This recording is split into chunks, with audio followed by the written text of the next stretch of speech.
Good afternoon, students. Welcome to our YouTube channel West Bengal Champions Academy. তোমরা যেমন জানো যে আমরা প্রত্যেক সপ্তাহে একটা করে ক্লাস নিয়ে আসি। আমরা যে স্ট্রং রুটসের উপরও আগে একটা ক্লাস নিয়েছি এবং এই ক্লাসটা হচ্ছে আমাদের দ্বিতীয় নম্বর ক্লাস। কিসের ওপরে? এটা হচ্ছে স্ট্রং রুটসের ওপরে, তাই তো। আর ক্যাজুয়ালিনা ট্রির ওপরে আমাদের দুটো ক্লাস অলরেডি দেওয়া আছে, MCQ plus line by line analysis করা আছে কবিতাটা। আর আমরা স্ট্রং রুটসের ক্ষেত্রে একটা ক্লাস একেবারে একদম শেষ করে ফেলেছি, আর একটা ক্লাসে আমরা কিছু এমসিকিউ রেখেছি। দেখো লেখা আছে যে strong roots with MCQ, some basic questions এখানে রাখা হয়েছে। তো চলো আমরা শুরু করি। তো আমাদের আজকের দ্বিতীয় নম্বর ক্লাস স্ট্রং রুটসে, তাই তো। তাহলে স্ট্রং রুটসের আগের ক্লাসে আমরা জেনেছি যে একটা নিত্য জীবন সম্বন্ধে, কার? আমাদের এপিজে আব্দুল কালাম স্যার সম্বন্ধে, তাই তো। এপিজে আব্দুল কালাম স্যার আগেই বলেছি যে উনি ছিলেন আমাদের দেশের একজন অন্যতম বিখ্যাত রাষ্ট্রপতি, প্লাস কি উনি ছিলেন আমাদের দেশের একজন অন্যতম গুরুত্বপূর্ণ ব্যক্তি, যার জীবনী নাম হচ্ছে উইংস অফ ফায়ার। স্ট্রং রুটসটা সেখান থেকেই নেওয়া হয়েছে। এবার আমরা কি করছি, সেই স্ট্রং রুটসের কিছু অংশ মাত্র পড়ছি, কিন্তু এই পড়তে পড়তে আমরা দেখব যে এখানে আমাদের লেখক অথর এপিজে আব্দুল কালাম স্যারের যে ফিলোসফি, লাইফ ফিলোসফি, সেটা এখানে ভীষণভাবে প্রতিফলিত হয়েছে, তাই তো। চলো এবার আমরা টেক্সটটা অ্যানালাইসিস করি, দেন তারপরে আমরা আবার একটু কিছু এমসিকিউ সলভ করব। তো দেখো, স্ট্রং রুটসের আমরা কি দ্বিতীয় পার্টে এসেছি, ঠিক আছে। আমরা এই দুটোকে দুটো পার্টে ভাগ করেছি, কারণ এটা একটা অনেকটা বড় একটা টেক্সট, একটা পার্ট করলে অনেকটা বড় হয়ে যাবে, তাই তো, প্রবলেম হবে। দেখো লেখা আছে, my father could convey complex spiritual concept in very simple down to earth Tamil. অর্থাৎ কি, লেখকের বাবা অর্থাৎ আমাদের আবুল ফকির জয়নাল আবেদিন আব্দুল কালাম স্যারের বাবা কি করতো? কুড কনভে মানে পারতো, কনভে বোঝাতে, কমপ্লেক্স স্পিরিচুয়াল অর্থাৎ জটিল আধ্যাত্মিক যে ধারণা সেই সম্বন্ধে খুব সহজে, ডাউন টু আর্থ অর্থাৎ খুবই মানে সহজ সরলভাবে তিনি বোঝাতে পারতেন, তাই তো। হি ওয়ান্স টোল্ড মি, অর্থাৎ তার বাবা লেখককে বলেছিলেন, ইন ইজ ওন টাইম, তার নিজের যে সময়, ইন ইজ ওন প্লেস, তার নিজের জায়গায়, ইন হোয়াট হি রিয়েলিজ, তে যেরকম সে ঠিক সেরকমই রয়েছে, তাই তো। And in the stage he has reached, good or bad, every human being is a specific element within the whole of the manifestation of divine being, তাই তো। তাহলে এখানে কি বলছেন, যে যেটাই হোক না কেন, কি হোক, যে প্রত্যেকটা জীবনের প্রত্যেকটা স্টেজে, সেটা ভালো মন্দ, সে যে হিউম্যান বিংই হোক না কেন, সবাই একটা পার্ট, কিসের পার্ট? কসমিক ওয়ার্ল্ডের পার্ট, অর্থাৎ ডিভাইন পার্ট, তাই তো। এবার দেখো নিচে লেখা আছে, so why be afraid of difficulties, বলছে তাহলে সুতরাং কেন তুমি এই যে ডিফিকাল্টিস আছে সেগুলো নিয়ে ভীত হয়ে রয়েছো, সাফারিংস কেন ভয় পাও, তোমাদের যে ভোগান্তিগুলো হচ্ছে, সে ইয়েগুলো ঘটছে, সেগুলো কেন ভয় পাও? অ্যান্ড প্রবলেমস, তাই তো, সমস্যা আমাদের জীবনে প্রত্যেকটা মানুষের ক্ষেত্রেই, প্রত্যেক জনের লাইফে একটা করে সাফারিংস আছে, প্রবলেমস আছে। দেন লেখক বলছেন, why be afraid of sufferings, difficulties and problems, কারণ আমাদের কি বলছেন লেখক, যে সবাই হচ্ছে একটা ডিভাইন পার্ট, ম্যানিফেস্টেশনের পার্ট, তাই তো। তাহলে দেখো, when troubles come, যখন সমস্যা আসে, try to understand the relevance of our sufferings, তাহলে কি করতে হবে? যখনই কোনো সমস্যা আসবে তখনই আমাদের কি করতে হবে? try to understand, চেষ্টা করতে হবে বুঝতে, the relevance অর্থাৎ গুরুত্বটা of your sufferings, তোমার যে সাফারিংস হচ্ছে, যে প্রবলেমস গুলো হচ্ছে, সেগুলোর গুরুত্বটা বুঝতে হবে। Adversity always presents in opportunities for introspection. Then দেখো এখানে একটা খুব একটা ফিলোসফিক্যাল সেন্টেন্স লেখা আছে, তাদের কি কথা, যে adversity always presents opportunities for introspection. Introspection কথার অর্থ কি? অন্তর্দর্শন, তাই তো। তাহলে অ্যাডভার্সিটি অর্থাৎ প্রতিকূলতা সর্বদা কি করে? মানুষকে তার নিজের একটা সুযোগ দেয়, কি? তার যে ইন্ট্রোস্পেকশন ঘটাতে, তাই তো, যে তার অবস্থাটা ঠিক কতটা, কোন জায়গা থেকে সে আরো ডেভেলপমেন্ট করতে পারে, বা কোন জায়গা থেকে সে আরো আত্ম উপলব্ধি করতে পারে, তাই তো। দেখো আবার বলছে why do not you say this to the people who come to you for help and advice? I asked my father. I asked মানে কি, I হচ্ছে এখানে লেখক এপিজে আব্দুল কালাম, এবং তার বাবাকে সে কি জিজ্ঞেস বলেছিল যে তাহলে তুমি আমাকে যে এই কথাগুলো বলছো, তোমার কাছে যারা হেল্প চাইতে আসে তুমি তাদের কেন এই কথাগুলো বলো না। বলছে দেখো তাহলে he put his hands on my shoulder, তার বাবা তার কাঁধে হাত রেখে কি বলেছিল দেখো, looked straight into my eyes, তার বাবা তার কাঁধে হাত রেখেছিল এবং চোখ দিয়েছিল তার চোখে সোজাসুজি ভাবে কি দেখো, for quite some time, বলছে কিছু সময়ের জন্য, he said nothing, সে কিছু সময়ের জন্য চুপচাপ তার চোখের দিকে তাকিয়েছিল, তাই তো, as if যেন he was judging my capacity, অর্থাৎ কি করছে এপিজে আব্দুল কালাম স্যারের বাবা তার দিকে অর্থাৎ তার দিকে তাকিয়ে পর্যবেক্ষণ করছে যেন তার ক্যাপাসিটির কতটা, তো কম্প্রিহেন্ড কথাটার অর্থ কি জানো, হচ্ছে কম্প্রিহেন্ড কথাটার অর্থ হচ্ছে, এই যে কম্প্রিহেন্ড কথাটা লেখা আছে দেখেছো, এই কথাটার অর্থ হচ্ছে বোঝার, মনে থাকবে। তাহলে তার বাবা তার চোখে চোখ রেখে কি দেখতে চেষ্টা করছে, বোঝা যে তিনি যে এই কথাগুলো বলবেন তার কতটা ক্ষমতা আছে এই কথাগুলো বোঝার, এই ওয়ার্ডসগুলোর ভ্যালু বোঝার। Then he answered in a low deep voice, অর্থাৎ তার বাবা বলছে কি, তার খুব মৃদু এবং গভীর কণ্ঠে বলছে, his answered fill me with strange energy and enthusiasm, অর্থাৎ তার বাবার যে উত্তর, তার বাবার উত্তর তাকে কি করেছিল, একটা এনথুজিয়াজম এনার্জেটিক করে তুলেছিল, তাই তো একটা আলাদা ধরনের বিশ্বাসী করে তুলেছিল।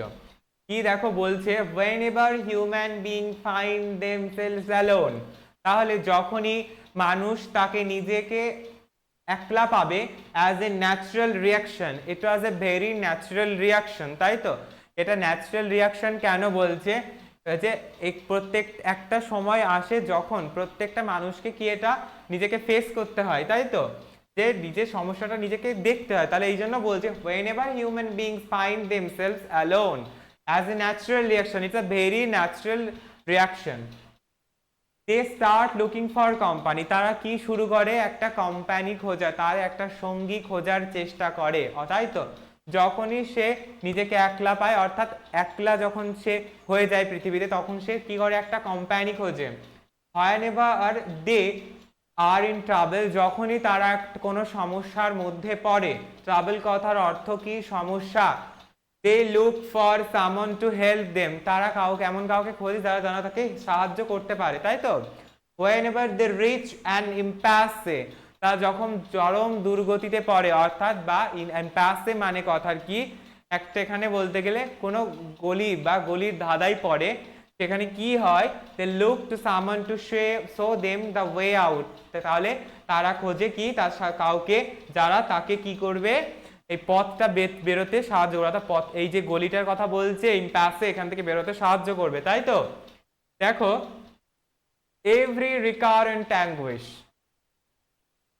বলছে প্রত্যেকটা পুনরাবৃত্তিশীল, রিকারেন্ট কথার অর্থ কি, যে পুনরাবৃত্তিশীল, তাই তো, অ্যাঙ্গুইশ মানে হচ্ছে যন্ত্রণা, মনে থাকবে, লঙ্গিংস মানে বা desire, longings and desire find its own special helper, তাহলে এটা কি খোঁজে, এটা নিজস্ব একটা স্পেশাল হেল্পার খোঁজে, কারণ the people who came to me in distress, বলছে যখন কোনো মানুষ বিপদে পড়ে আমার কাছে আসে, I am but a go between in their effort to propitiate demonic forces with prayers and offerings, তাহলে দেখো তার বাবা বলছে যে যখন কোনো মানুষ বিপদে পড়ে তার কাছে আসে, সে একজন মিডিয়েটর হিসেবে কাজ করে, কি মিডিয়েটর হিসেবে, দেখো a go between in their effort, তাদের প্রচেষ্টা, টু প্রপিশিয়েট কার্যকরী করতে, এ ডেমনিক ফোর্সেস,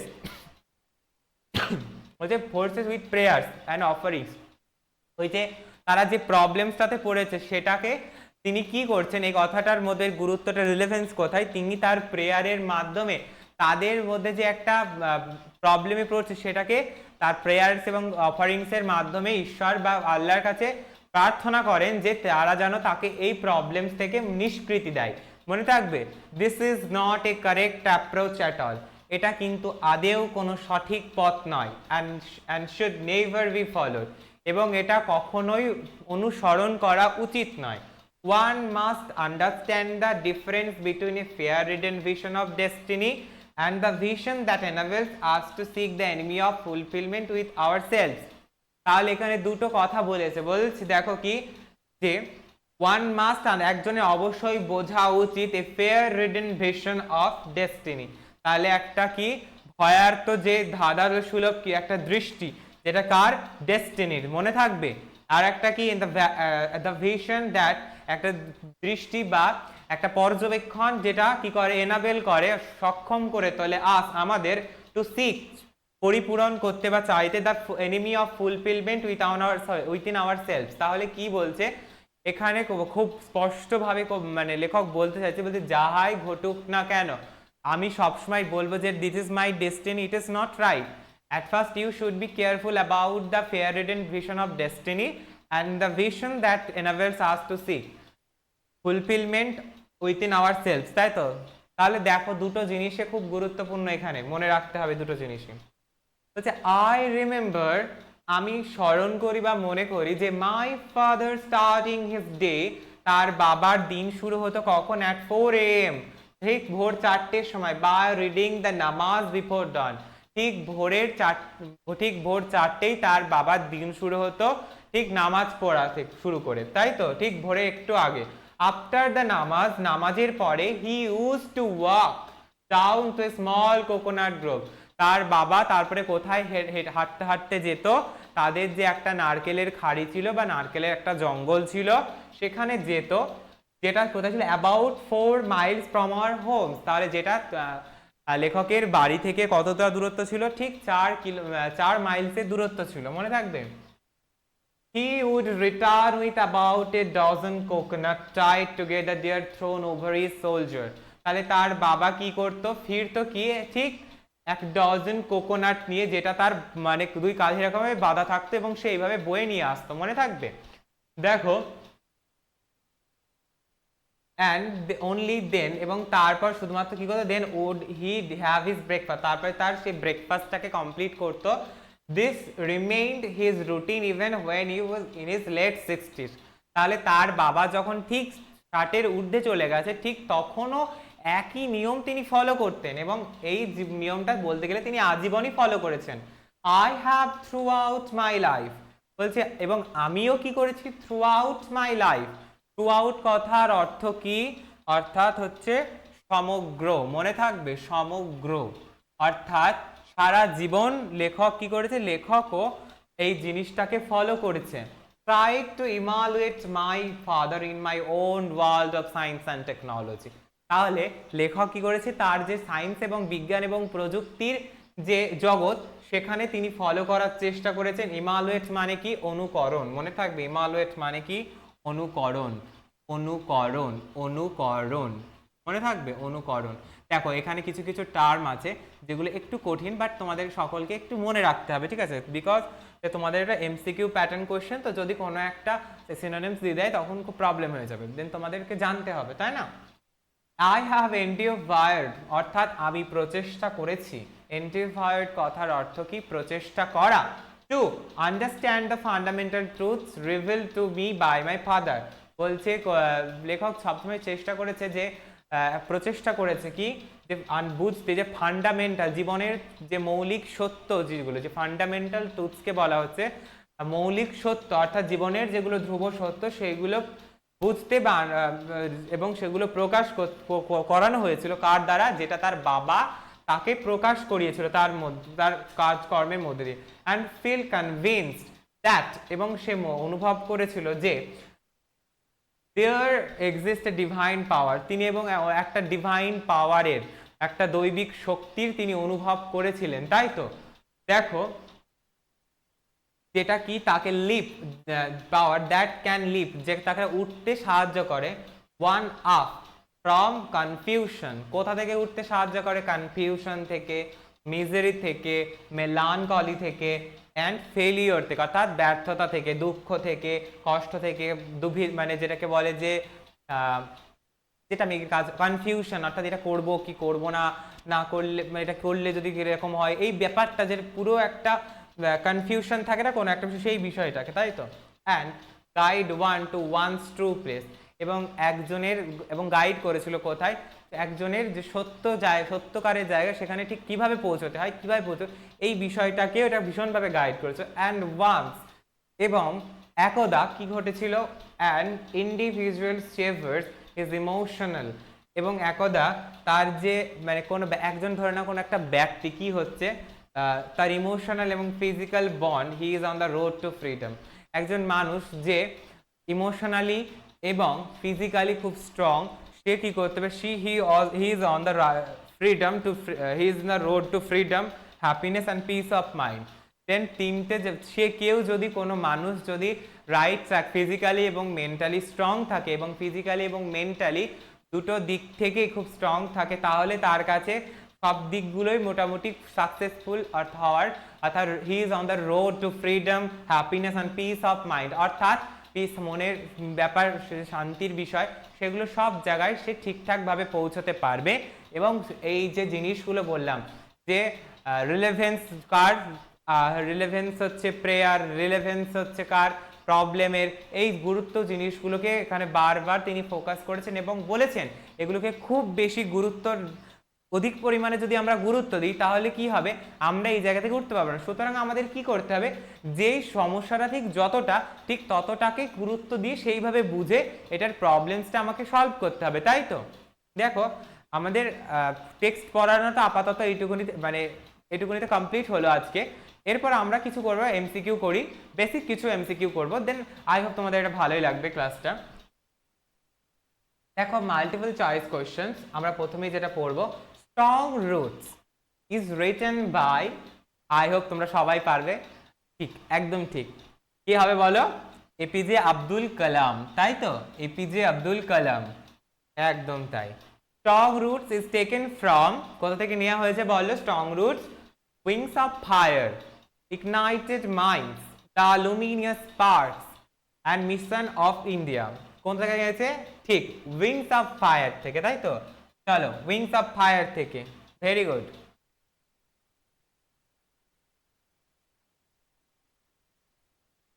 এবার দেখো the full name of APJ Abdul Kalam, তাহলে আব্দুল কালাম স্যারের আসল নামটা কি ছিল বলো, আব্দুল ফকির জামিরুল আব্দুল কালাম, আবুল ফকির জয়নাল আবেদিন আব্দুল কালাম, আব্দুল ফকির জয়নাল আবেদিন আব্দুল কালাম, আহমেদ ফকির জামিরুদ্দিন আব্দুল কালাম, তাহলে কোনটা হবে, আমি প্রথমেই বলেছি ক্লাস শুরুর আগে, কি হবে বলো, আবুল ফকির জয়নাল আবেদিন আব্দুল কালাম, তাই তো। চলো এইবার আমাদের আজকের ক্লাসের লাস্ট কোয়েশ্চেনটা আমরা একটু সলভ করব। কি আছে, strong roots is a part of, বলো কিসের পার্ট, স্ট্রং রুটসটা an autobiography, biography, story, narration, কোনটা বলো, আই হোপ বুঝতে পারছো, ঠিক একদমই তাই, তাহলে কি হবে বলো, অ্যান অটোবায়োগ্রাফি, একদম ঠিক। তাহলে শোনো আজকে কি হলো, যে আমরা আজকে দেখো আজ আমরা দুটো ক্লাস কমপ্লিট করলাম, দুটো বলছি সরি, মোটামুটি এটা নিয়ে আমাদের 4টে ক্লাস প্রায় কমপ্লিট হয়ে গেল। দেন আমরা নেক্সট ক্লাসে কি করব, নেক্সট ক্লাসে স্ট্রং রুটসের যত এমসিকিউ আছে, ইম্পর্টেন্ট কোয়েশ্চেন আছে, আমরা সেগুলো পড়বো এবং সেগুলোকে মানে খুব ভালোভাবে বুঝবো, ঠিক আছে। এবার যেটা আমাদের করতে হবে, আমরা দেখো আগের ক্লাসগুলো দেওয়া আছে, আওয়ার ক্যাজরিনা ট্রি ওখানে দেওয়া আছে, আমি বলবো যে তোমরা লাইন বাই লাইন পড়ো এবং যখন পড়বে তখন রেকর্ডারটা চালাও এবং শোনো, দেখো প্রত্যেকটা লাইন খুব ভালোভাবে অ্যানালাইসিস করা আছে, আশা করছি তোমাদের বুঝতে তেমন কোনো অসুবিধা হবে না, ঠিক আছে। এবং আর তোমাদের কি ধরনের কি ক্লাস চাই বা আর তোমরা কি শিখতে চাও আমার কাছে বলবে কমেন্টস করে, অবশ্যই আমি চেষ্টা করব সেগুলোকে কমপ্লিট করার, এবং এটা বলবো যে সবাই এটা মন দিয়ে পড়ো, এবং এই যে স্ট্রং রুটস এটাও খুব ভালোভাবে অ্যানালাইসিস করা আছে, আই হোপ তোমাদের ভালো লাগবে এবং ভীষণই ভালো লাগবে, এটা ভালো টেক্সট অ্যাকচুয়ালি, তো আই হোপ হ্যাঁ ভালোই লাগবে এবং পড়ো এটা। যখন গল্পটা একবার পড়ে নিলে, গল্পটা পড়ে নেওয়ার পর রেকর্ডারটা মানে ইউটিউবটা চালালে, শুনলে দেখবেন এটা ভালোই লাগছে, মোটামুটি সব বুঝতে কোনো সমস্যা হচ্ছে না, বুঝলে। আর যাই হোক, তোমরা সকলেই ভালো থাকবে।